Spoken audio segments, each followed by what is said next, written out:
Full naturalisasi, ini prediksi formasi timnas Indonesia di kualifikasi Piala Dunia 2026 setelah Maarten Paes sah bisa bela skuad Garuda. Maarten Paes yang telah resmi bisa memperkuat timnas Indonesia bisa membuat skuad Garuda full pemain naturalisasi di putaran ketiga kualifikasi Piala Dunia 2026 zona Asia. Timnas Indonesia mendapat tambahan amunisi baru untuk melawan Arab Saudi dan Australia pada putaran ketiga kualifikasi Piala Dunia 2026 zona Asia, yang mulai digelar pada September mendatang. Arab Saudi akan menjadi lawan pertama timnas Indonesia di babak terakhir sebelum Piala Dunia 2026 tersebut. Pertandingan ini akan berlangsung di King Abdullah Sports City pada tanggal 6 September tahun 2024. Selanjutnya, skuad Garuda akan melakoni laga tandang di Stadion Gelora Bung Karno SUGBK, Jakarta pada tanggal 10 September tahun 2024 melawan salah satu tim raksasa Asia, yakni Australia. Menghadapi dua laga berat tersebut, pasukan Sintayong mendapat kabar yang sangat menggembirakan karena Maarten Paes dipastikan sudah bisa diturunkan. Kabar bahagia tersebut disampaikan langsung oleh Ketua Umum PSSI, Erick Thohir, yang menyatakan bahwa proses perpindahan federasi dari KNVB, Belanda, sudah tuntas. Kabar baik bagi persepakbolaan Indonesia. PSSI pada hari ini menginformasikan bahwa setelah melalui proses yang cukup lama dan ekstensif, Maarten Paes akhirnya telah berhasil didaftarkan dan sekarang secara sah dapat bermain mewakili tim nasional Indonesia, bunyi pernyataan Erick Thohir di akun Instagramnya, Minggu, tanggal 18 Agustus tahun 2024.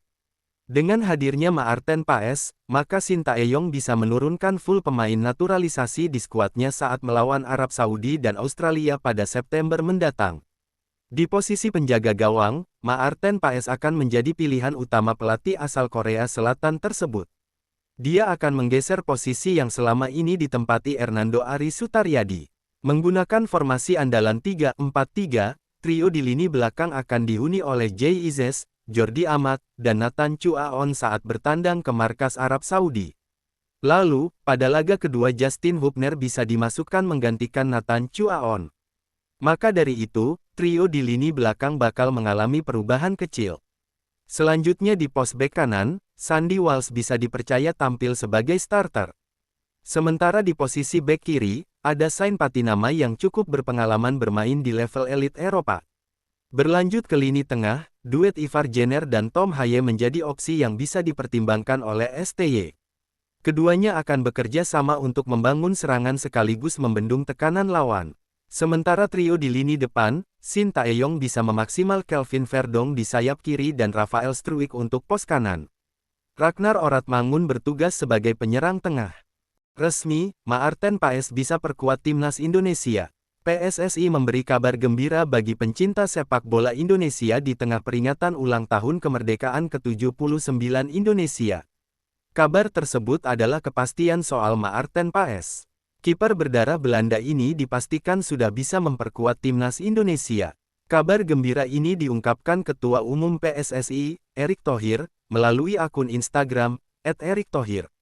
Erick memastikan bahwa Paes sudah berhasil menjalani proses alih federasi dan sejak saat ini sah untuk memperkuat skuad Garuda. Kabar baik bagi persepakbolaan Indonesia. PSSI pada hari ini menginformasikan bahwa setelah melalui proses yang cukup lama dan ekstensif, Maarten Paes akhirnya telah berhasil didaftarkan dan sekarang secara sah dapat bermain mewakili tim nasional Indonesia, tulis Erick.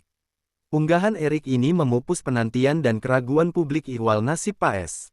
Pasalnya, banyak yang meragukan bahwa kiper FC Dallas ini bakal bisa berseragam merah putih dalam waktu dekat. Selain itu, dengan tuntasnya proses alih federasi ini, nasib Paes tak perlu dituntaskan melalui sidang arbitrase di CAS. Proses arbitrase di CAS sendiri kerap memakan waktu cukup panjang, bakal bawa dampak positif. Lebih lanjut, Erick menilai, telah resminya Paes sebagai pemain timnas Indonesia bakal mendongkrak prestasi skuad Garuda. Salah satunya, pemain 26 tahun ini, bakal bisa membantu perjuangan skuad Garuda di kualifikasi Piala Dunia 2026. Dengan rasa cinta dan bangga terhadap Indonesia serta cita-citanya untuk memberikan dampak positif terhadap sepak bola Indonesia, kami yakin bahwa bergabungnya Maarten akan memperkuat tim nasional, terutama dalam menghadapi putaran ketiga kualifikasi Piala Dunia, tutur Erik.